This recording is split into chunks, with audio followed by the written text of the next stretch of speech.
This is the Grow Your Clinic podcast from Clinic Mastery. We help progressive health professionals to lead inspired teams, transform client experiences, and build clinics for good. Now, it's time to grow your clinic.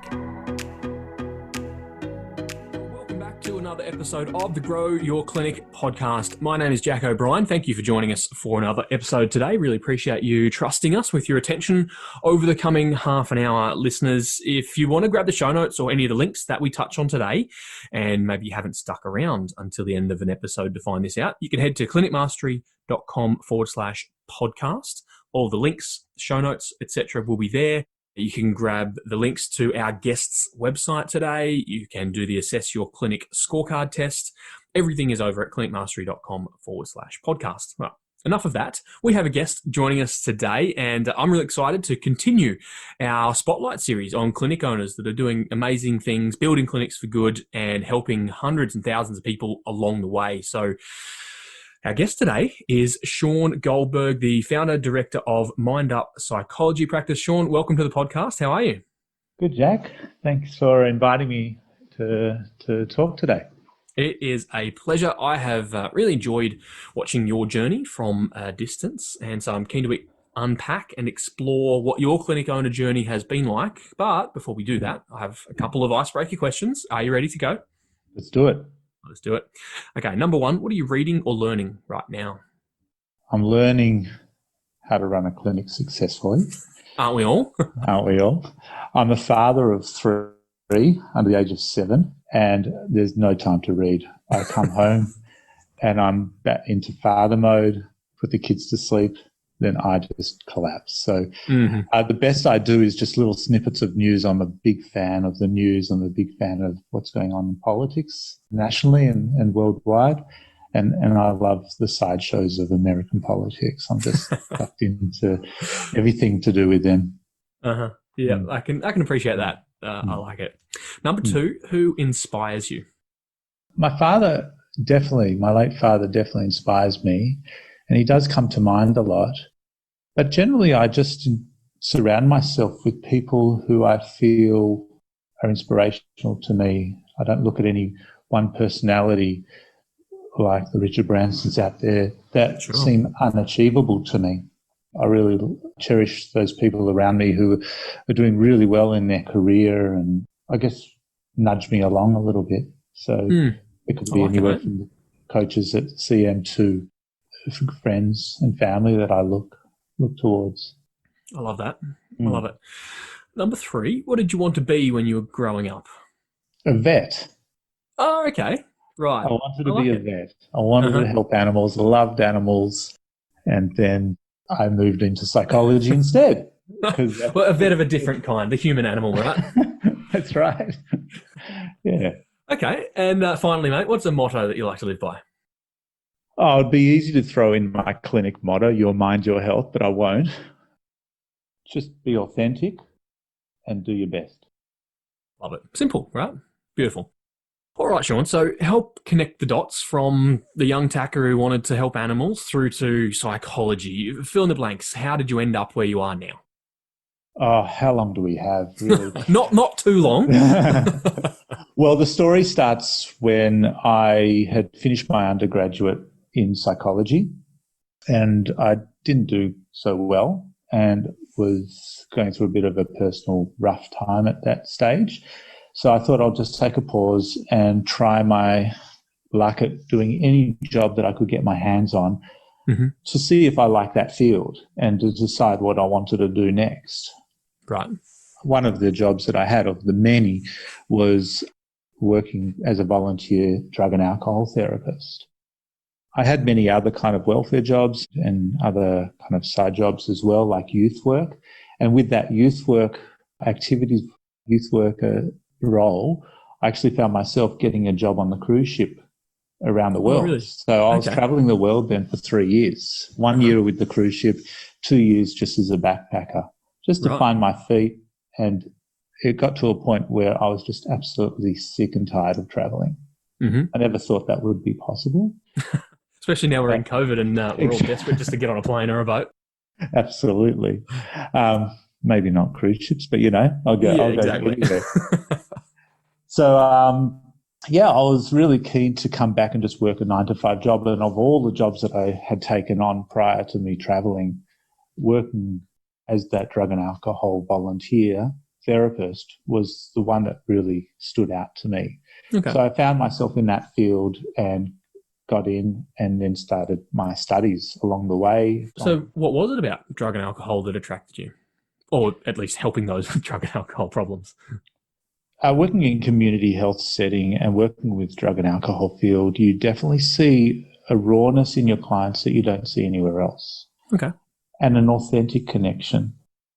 That authenticity and that ability to provide some level of care and help and assistance to those most marginalised that can see them through from a place of a completely wrecked lifestyle to one where they can feel free is an amazing, rewarding experience. I can imagine.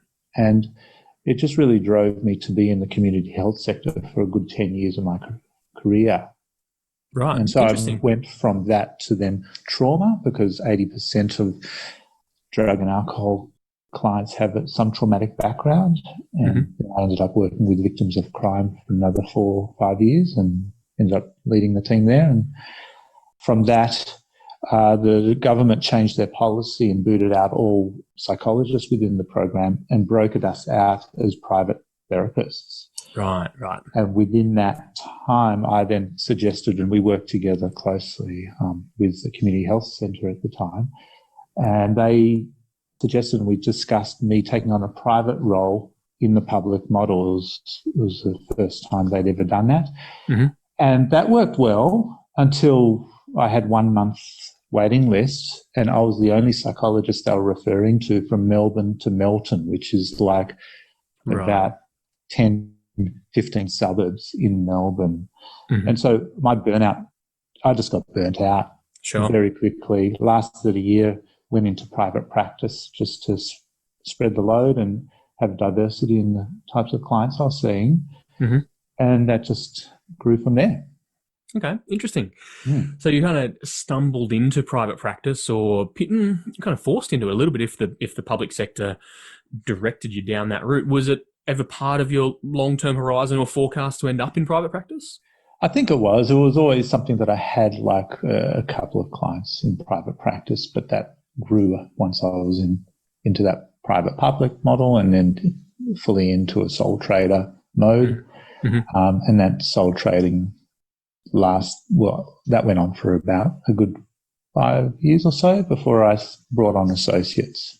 And so you mentioned drug and alcohol through to victims of crime. Paint us a bit of a picture now of Mind Up. You help a whole range of different areas within psychology. So what does Mind Up do? Mind Up excels in working with most clients around general presentations. Doesn't matter what they're really coming for. Where we stand out is that we use virtual reality goggles or VR goggles to treat phobias. Okay. Yes. And how did you end up in the phobia land? This is a great story. Yeah. Well, I got this random call maybe 6-7 years ago.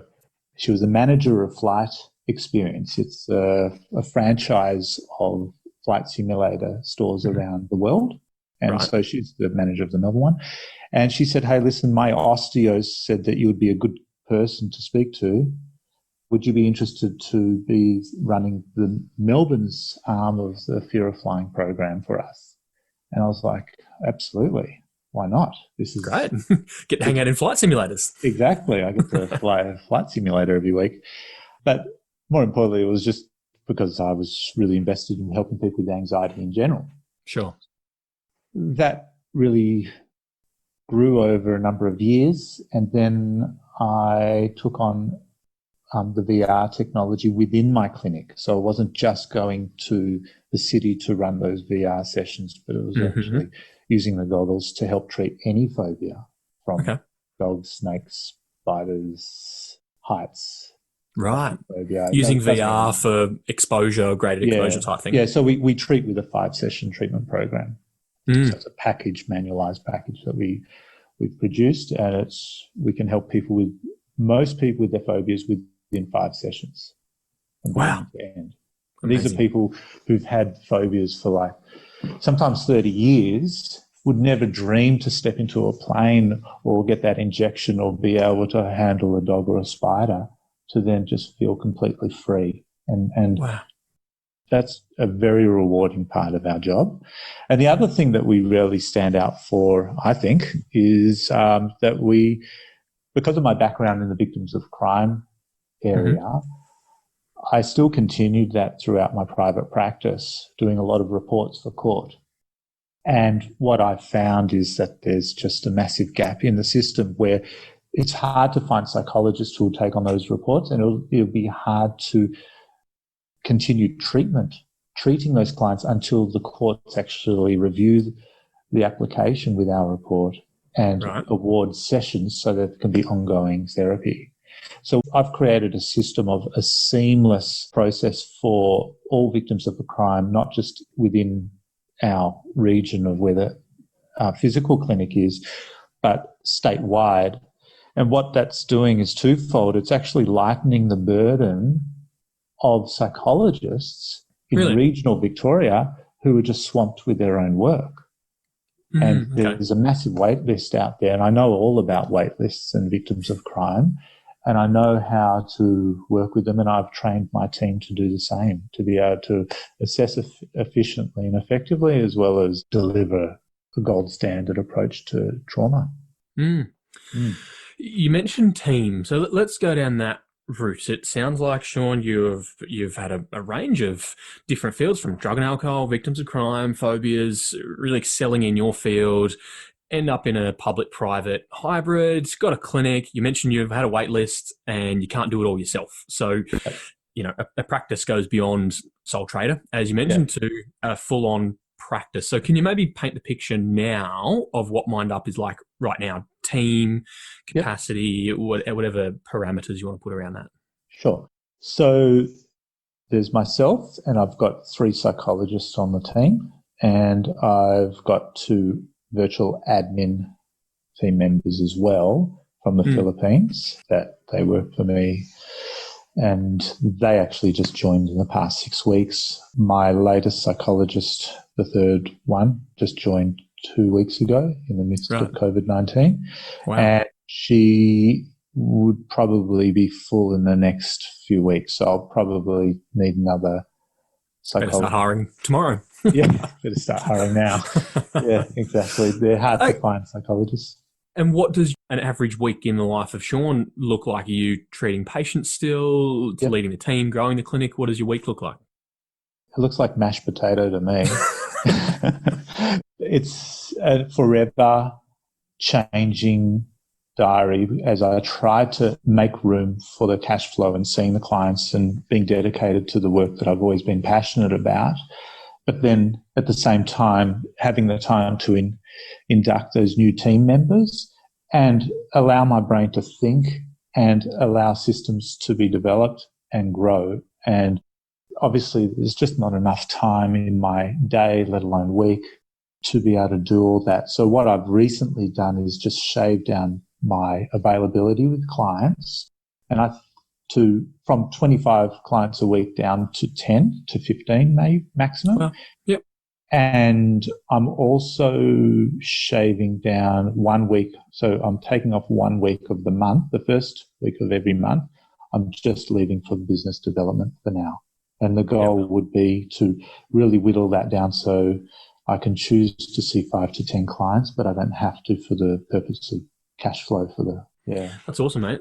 And that's huge progress. And I want to skip over that, from 25 down to 10 to 15 is pretty significant. I'm curious, we mentioned off air that you're referring to yourself as a clinic owner and also a psychologist, not just a psychologist now. Would you describe yourself as a reluctant clinic owner, or are you really enthusiastic? Is it what you've always wanted to do, is be a business owner? How do you see yourself as a clinic owner? It's a great question, because maybe not even 4 or 5 years ago, maybe less, I was really proud of saying to people, I'm semi-retired, because I was a sole trader. I was Right. working maybe 3.5 days, 3 days a week, and loving the freedom, loving the ability just to choose my hours and not really that motivated to work much harder than that. And then I had my third child. Okay. Right. And then it was like, okay, this was a nice little bubble that I was living in. Let's see how else I can rework this so I can provide for the family the way that I and my wife would want to live the lifestyle that we do, and also start to work towards buying myself more time to be with the family. Sure. So all of this is about family. Nice. And that time that you've got to work on the business rather than just seeing patients, that business time, do you find that a joy? Does that energize you, or does it come naturally, or is it hard work? Depends what's on my plate. Okay. So last night I was working and sweating bullets on writing up a new website, copy for my new website. Not my funnest thing. And then other things about networking and engaging and getting more work for the clinic's way is an easy thing for me to do. I'm really passionate about that. And so it just depends. And I think it's a hard question because I've been so torn between working in and on the business that I think only now can I start to see myself being freer to be able to think about working on the business. And because of that, I reckon it'll become easier and easier for me to kind of get into a rhythm. Yeah, that makes sense. I'm interested, how long has that journey been from going, all right, I better take this seriously, I've got a waiting list and I need to hire someone else, through to now having visibility over that true freedom that you desire? What's that journey been like? Frightening, exciting, fun. It's really challenged me. I've always just relied on myself. And then to bring people into the clinic and to trust that we're all heading in the same direction and to work towards a common goal. And everything hinges on the health of the relationships that I have with my team, and feeling their passion about the work and their passion for the clinic is at times a bit harrowing, and at times just those feel good goosebump moments. So it's all about the relationships at the end of the day. So let's touch on that leadership relationship angle there. How do you go about finding people who align with your values and the approach that you bring to your clinical treatment? How have you gone about finding and nurturing a team? Finding psychologists is not easy. There's not enough psychologists out there for the amount of work that everyone has. There's a lot of work that they can choose from. So really it's employees market. It's been a lot of luck. And it's been... You make your own luck. Yes. I hope to think that I attract people who get excited about my vision. And I feel we bounce off each other well within the interview. And very quickly they can see what the clinic's like within the first 6 months. And I do my best to really nurture them through that process as well. Yeah, that's interesting. You mentioned, full caseloads and waiting lists, and psychologists deal with really difficult clinical presentations. So how do you as a leader create a safe, supportive environment for your team? I think one part of it is developing really clear expectations, roles and goals and systems so that they feel well supported. Okay. I'm at their disposal to touch base at any time during the day through Slack. I might not be able to answer, but we have regular team meetings. We have regular professional development meetings.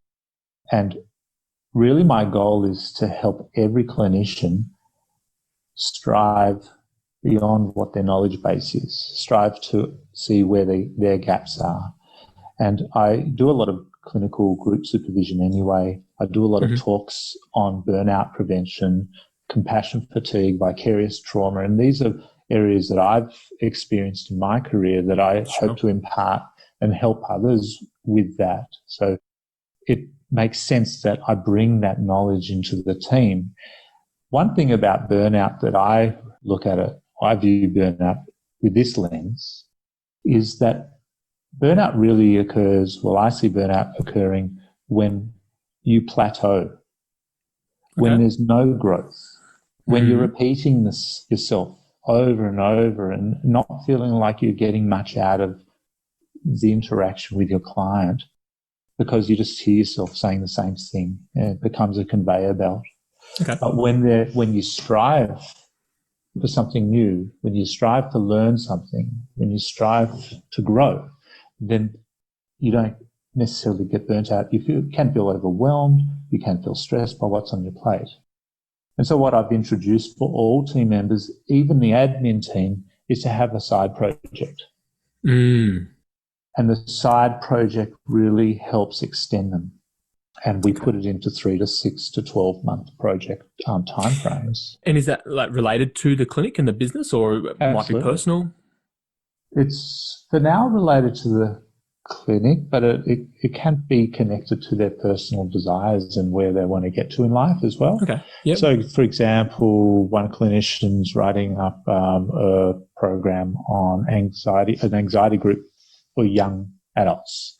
Right. Another one's doing work on sleep hygiene and creating booklets and pamphlets, and then we'll create something else from that. Gotcha. So we're talking about like that non-patient facing projects. Yes. Okay, side hustle. Yeah, gotcha. Great.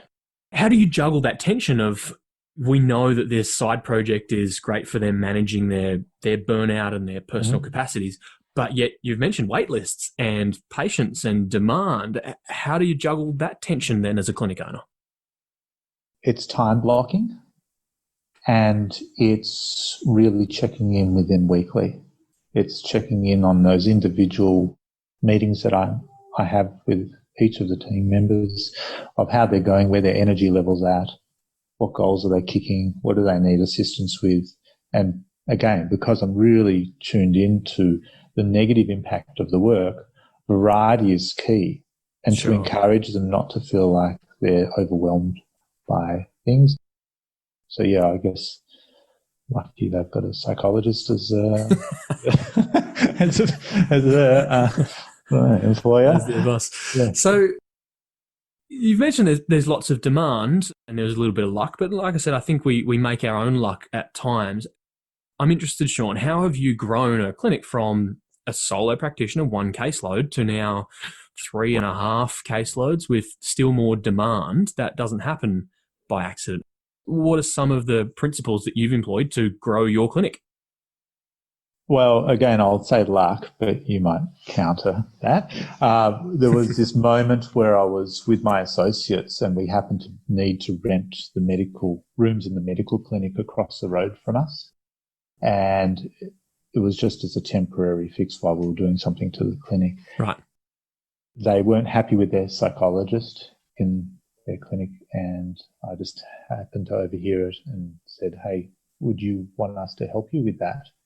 I can manage the psychologists that work in your clinic, and we're just across the road. Why not? Why don't we have a good relationship here, and I'll help you and you help us."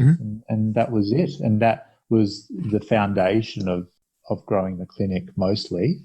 Right. And then it's just slowly started to spill out to other areas. And I'm also very quick to have discussions with anyone who's a new referrer from the victims of crime world, especially the lawyers and the community health services. And I do a lot of things like provide talks to them on how they can manage their own distress and burnout and compassion fatigue. So that's been my main angle.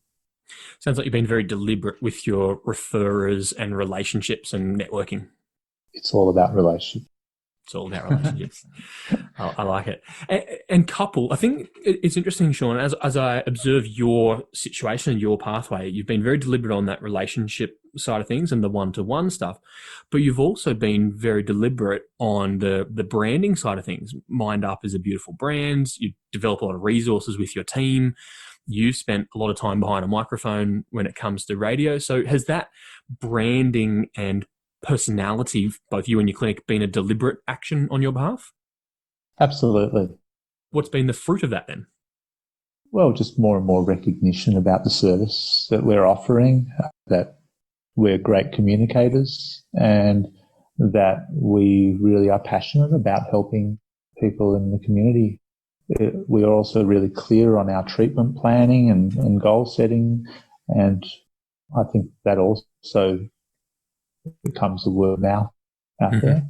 You've built a really, really strong brand, and that seems to attract a lot of ideal referrers, which brings your ideal clients. It's quite intangible. Brand's intangible, right? But it definitely has tangible outcomes eventually. Is that fair? Absolutely. I mean, I might do an interview on the radio and years later get a couple of clients from that just because they had me at the back of their mind. And so, I mean, you never know. You never know. When I go and give a talk, I never know. But really, I just want to share my passion, and the desire to help is at the core of that. So good, mate. So I reflect on our conversation. We've touched on your passion and purpose, leadership, marketing and growth. You mentioned systems. How have you learned all of those business skills? I mean, you're obviously a great psychologist, or I can assume you're a great psychologist, but they don't teach you business skills at psych school. What's been your learning journey as a business owner? I could never have done this without CM behind me, and just having that one-to-one coaching, the resources that's out there. I kind of came into this whole business ownership really blind. Don't we all? Yes, but I just felt a little bit more blind than most for some reason. Okay. I don't know why. I don't know who I'm comparing to, but it just felt like it was all a terrifying unknown to me of how to run a clinic, how to create these systems when I was just a sole trader, happy to twiddle my thumbs when I wasn't seeing clients. Sure. So it was very daunting for me, and to have it really clearly laid out and have all those resources available to me, it's just been a godsend, really. I don't know what I wouldn't be here today, I don't think, without that kind of guidance. And so, yeah, right. My coaches have been amazing at. That's very humbling. Appreciate that, mate. And where to? Is there an end goal, or is it a big picture for Mind Up? It's not an end goal per se. There's definitely a stake in the ground goal. And once I get there, I'll reestablish what that next biggest stake would be. Sure. But the next stake, the stake in the ground is really to establish a thriving clinic where we can then leverage off the phobia work and create the phobia clinic as a standalone clinic in Melbourne City. So then I'll probably be running 2 separate clinics at some stage. And I will just go with the flow a little bit as well and just see whatever comes my way and how that shapes what that stake might look like. So I don't want to be too concrete about it, but I'm at the same time really clear on what I want it to hopefully look like. Love it, mate. That's awesome, and really appreciate you sharing today on the podcast. And your humility and passion really does resonate and come through. It's fantastic. If listeners wanted to check out maybe your clinic or connect with you personally, are there any socials or any websites that you would point them to? Just our website would be fine, mindup.com.au, and then they can just follow through. And if they wanted to reach out to me, just connect via that website. There will be easy enough. Awesome. Listeners, we'll make sure we link that up for you. If you've forgotten it, haven't had a chance to write down, you can always head over to clinicmastery.com/podcast as per usual and find that. And finally, Shawn, for the clinic owners listening in, I think of someone who maybe is in a similar situation that you were. Maybe they're solo, small team, big caseloads, and battling under the pressures of being a great clinician, but not really having too much idea around clinic ownership and business ownership. If you had any parting words of wisdom for that clinic owner, what might they be? For me, it would be to really know what you're doing this all for. To have a real connection to why you're doing it. And whatever that reason is will drive all the hardness. It will drive you through those rough bits. It will drive you through not knowing, and it will keep you to the course. I love it. That's awesome, mate. Well, again, thank you so much for sharing. Thank you for sharing your journey and your story. And I've no doubt that will be hugely inspiring to a number of listeners. So, Shawn Goldberg from Mind Up, thank you for joining us on the Grow Your Clinic podcast. Thanks, Jack. Listeners, thank you for joining us. Really appreciate your time. Head over to clinicmastery.com/podcast for any of those links, show notes, and the Assess Your Clinic scorecard. And I can't wait to bring you another episode of the podcast again really soon. Bye for now. Thanks for tuning in to the Grow Your Clinic podcast. To find out more about past episodes or how we can help you, head to www.clinicmastery.com/podcast. And please remember to rate and review us on your podcast player of choice. See you on the next episode.